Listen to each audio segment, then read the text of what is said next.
four beasts in one, Edgar Allan Poe, Chacanis's Virtus, Crebulon Xerxes.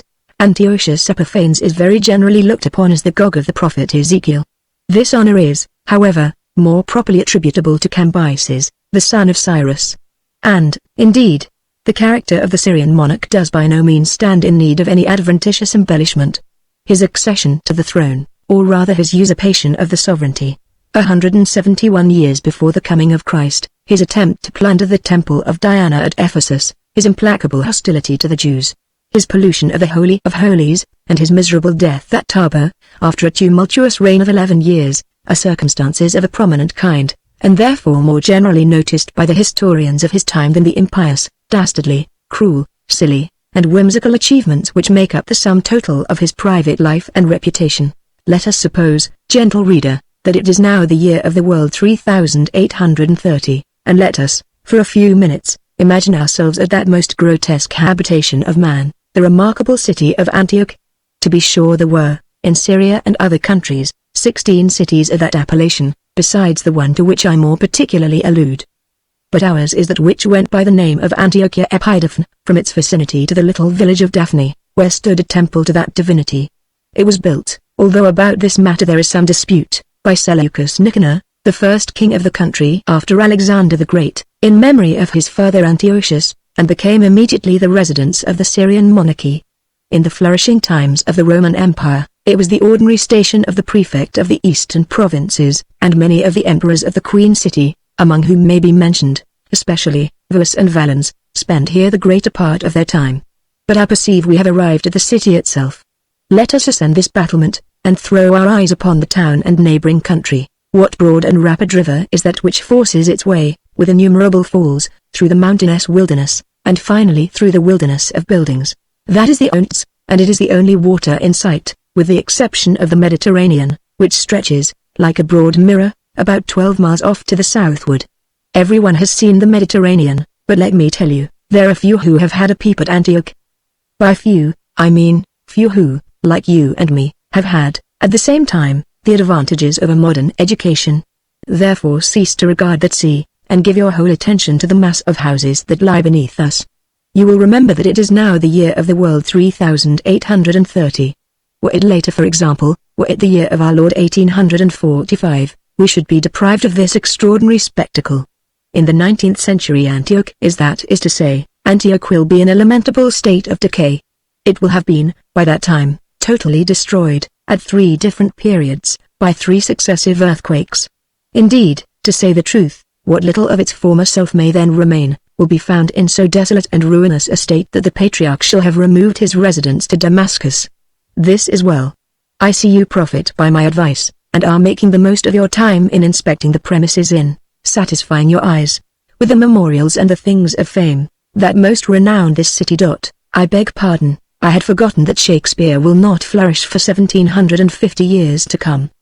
But does not the appearance of Epidaphne justify me in calling it grotesque? It is well fortified, and in this respect is as much indebted to nature as to art. Very true, there are a prodigious number of stately palaces, and the numerous temples, sumptuous and magnificent, may bear comparison with the most lauded of antiquity. All this I must acknowledge.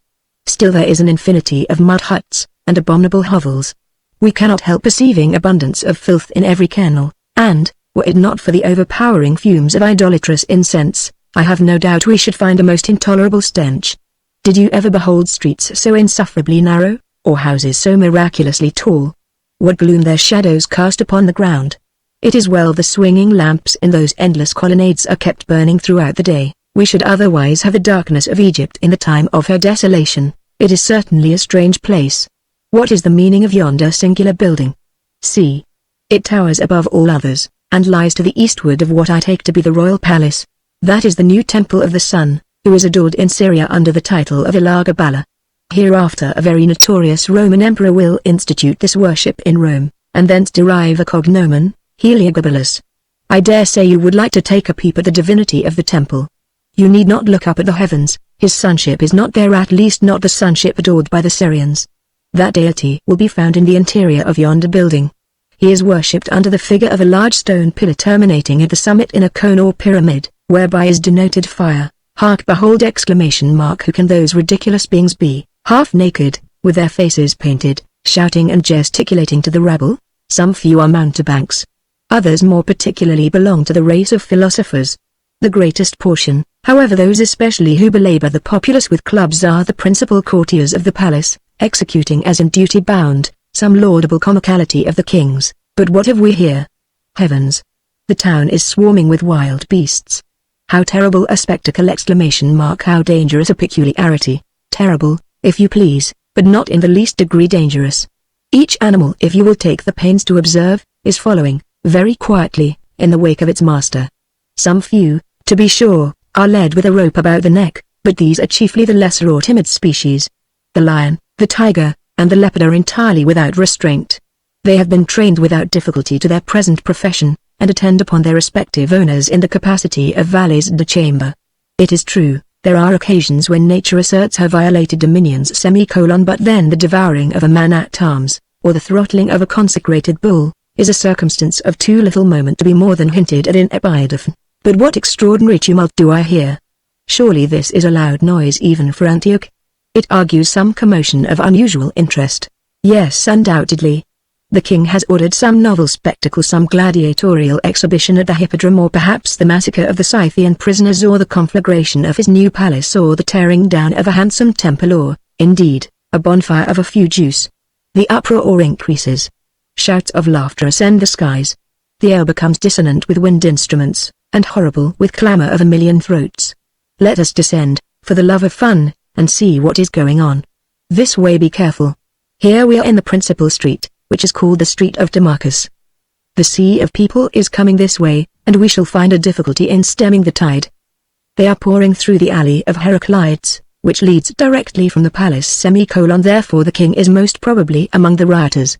Yes, I hear the shouts of the herald proclaiming his approach in the pompous phraseology of the East. We shall have a glimpse of his person as he passes by the temple of Ashima. Let us ensconce ourselves in the vestibule of the sanctuary, he will be here anon. In the meantime let us survey this image. What is it? Oh! It is the god Ashima in proper person. You perceive, however, that he is neither a lamb, nor a goat, nor a satyr, neither has he much resemblance to the Pan of the Arcadians. Yet all these appearances have been given, I beg pardon, will be given by the learned of future ages, to the Ashima of the Syrians. Put on your spectacles, and tell me what it is. What is it, bless me? It is an ape, true a baboon, but by no means the lesser deity. His name is a derivation of the Greek Simia. What great fools are antiquarians! But see! Yonder scampers a ragged little urchin. Where is he going?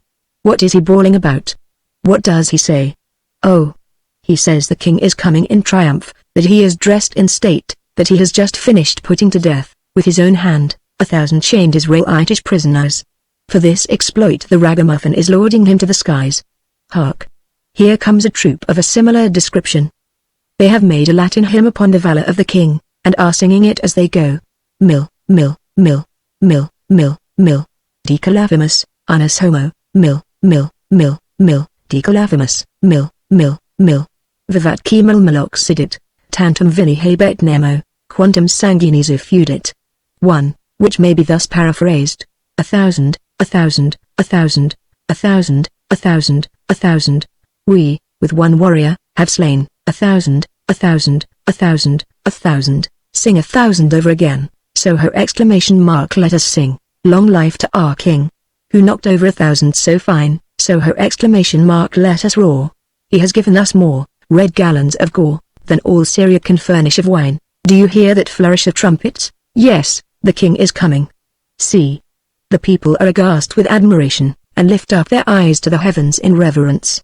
He comes, he is coming, there he is, who where the king do not behold him, cannot say that I perceive him, then you must be blind, very possible. Still I see nothing but a tumultuous mob of idiots and madmen, who are busy in prostrating themselves before a gigantic camelopards, and endeavoring to obtain a kiss of the animal's hooves. See! The beast has very justly kicked one of the rabble over, and another and another and another. Indeed, I cannot help admiring the animal for the excellent use he is making of his feet. Rabble! Indeed! Why, these are the noble and free citizens of Epidaphne. Beasts! Did you say ? Take care that you are not overheard. Do you not perceive that the animal has the visage of a man?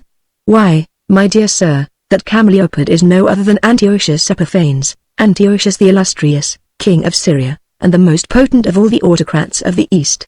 It is true, that he is entitled, at times, Antiochus Epimens, Antiochus the madman, but that is because all people have not the capacity to appreciate his merits.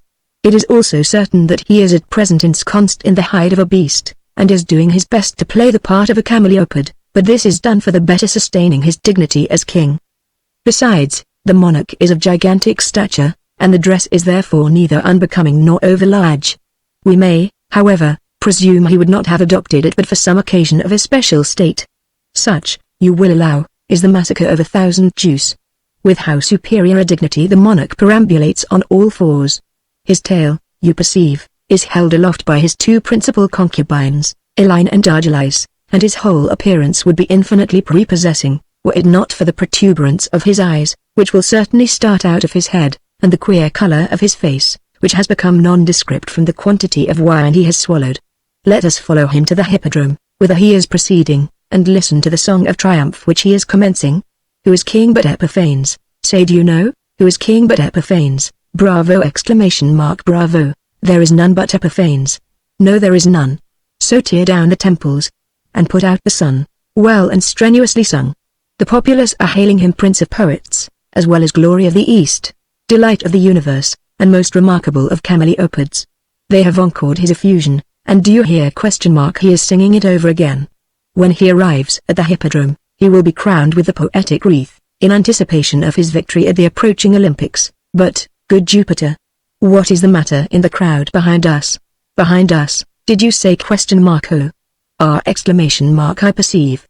My friend, it is well that you spoke in time. Let us get into a place of safety as soon as possible. Here ! Let us conceal ourselves in the arch of this aqueduct, and I will inform you presently of the origin of the commotion. It has turned out as I have been anticipating. The singular appearance of the camelopard and the head of a man, has, it seems, given offense to the notions of propriety entertained, in general, by the wild animals domesticated in the city. A mutiny has been the result, and, as is usual upon such occasions, all human efforts will be of no avail in quelling the mob. Several of the Syrians have already been devoured, but the general voice of the four-footed patriots seems to be eating up the camelopard. The Prince of Poets, therefore, is upon his hinder legs, running for his life. His courtiers have left him in the lurch, and his concubines have followed so excellent an example. Delight of the Universe, thou art in a sad predicament. Glory of the East, thou art in danger of mastication. Therefore never regard so piteously thy tail, it will undoubtedly be draggled in the mud, and for this there is no help. Look not behind thee, then, at its unavoidable degradation, but take courage, ply thy legs with vigor, and scud for the hippodrome. Remember that thou art Antiochus Epiphanes. Antiochus the illustrious! Also Prince of Poets, Glory of the East, Delight of the Universe, and most remarkable of camelopards. Heavens! What a power of speed thou art displaying! What a capacity for leg bail thou art developing! Run, Prince! Bravo, Epiphanes! Well done, camelopard! Glorious Antiochus! He runs! He leaps! He flies. Like an arrow from a catapult he approaches the hippodrome. He leaps! He shrieks! He is there. This is well, for hast thou, Glory of the East, been half a second longer in reaching the gates of the amphitheatre, there is not a bear's cub in Epidophan that would not have had a nibble at thy carcass. Let us be off, let us take our departure! For we shall find our delicate modern ears unable to endure the vast uproar which is about to commence in celebration of the king's escape. Listen. It has already commenced. See! The whole town is topsy-turvy. Surely this is the most populous city of the East. What a wilderness of people! What a jumble of all ranks and ages! What a multiplicity of sects and nations! What a variety of costumes! What a babel of languages! What a screaming of beasts! What a tinkling of instruments! What a parcel of philosophers! Come, let us be off. Stay a moment. I see a vast hubbub in the hippodrome. What is the meaning of it, I beseech you? That ? Oh, nothing. The noble and free citizens of Epidophan being, as they declare, well satisfied of the faith, valor, wisdom, and divinity of their king, and having, Moreover, being eyewitnesses of his late superhuman agility, do think it no more than their duty to invest his brows, in addition to the poetic crown, with a wreath of victory in the footrace, a wreath which it is evident he must obtain at the celebration of the next Olympiad, and which, therefore, they now give him in advance.